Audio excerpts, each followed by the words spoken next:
We begin tonight off the coast of Italy, where crews are searching for survivors from that cruise ship that ran aground and foundered on Friday night. 4,000 passengers and crew were on board. Italy's Coast Guard says at least 6 people are dead, and tonight the number of people missing has risen to 29. They include Jerry and Barbara Heil of White Bear Lake, Minnesota, a retired couple who raised 4 children and dreamed of this 8-day Mediterranean cruise. But the voyage of the Costa Concordia lasted only hours. Nearly 1,000 feet long with 17 decks, she is now off the west coast of Italy, aground on the island of Giglio. We sent Pizzey there today. Hope of finding any survivors, including a missing American couple, is fading fast. Divers have been risking their lives to search flooded passages and compartments. The rescue operation had to be suspended for a few hours today when it was feared rough seas might make the ship slide into deeper water.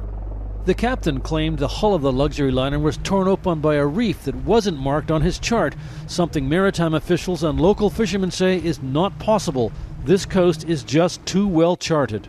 It's incredible to think that a liner the size of the Costa Concordia came this close to shore.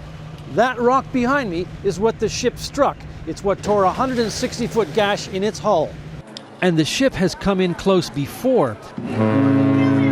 This amateur video, shot a few weeks ago, shows it doing what is known locally as sailing by the horn, showing off by coming close and blowing the ship's horn to impress passengers. The CEO of the cruise company blamed the captain. We believe it has been a human error here. The captain did not follow the authorized route. When the ship finally ran aground, passengers were frantic. The evacuation drill had never been run. The Lucas family from Alaska knew they were on their own. So we grabbed a few things, mostly our pajamas.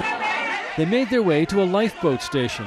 People were panicking and yelling and pushing. They wanted to be the first on the lifeboats.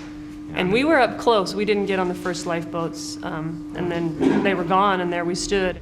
The only way down to other life rafts were the rope ladders that are still hanging over the side. Coming down the ladder was definitely the scariest part. We hopped in, and there's other people coming down the ladder, and they cut us loose, and we're gone. And these other people are hanging, 50, 100 feet on the air, and there they are, Yeah, that was scary.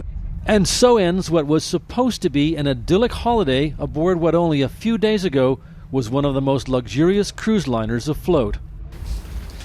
The captain's lawyers say he is pained and overcome at the loss of life, and tomorrow he will appear in court for the first time. Scott? Alan, what sort of charges would the captain be facing? Well, he can be charged with multiple manslaughter for the deaths, for abandoning his ship, which carries a penalty of up to 12 years under Italian law, and also with causing an accident at sea. Alan, we were hearing earlier today that the black box recorder has been recovered from the ship. What kinds of things will that tell the investigators?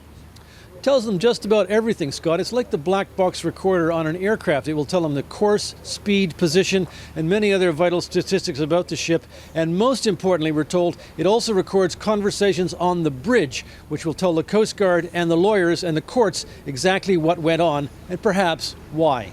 Alan, thank you very much. We wondered what ships normally do in that area. The maritime insurance company, Lloyd's, drew this map with the normal route between Giglio and the mainland. This is the course that the Costa Concordia took.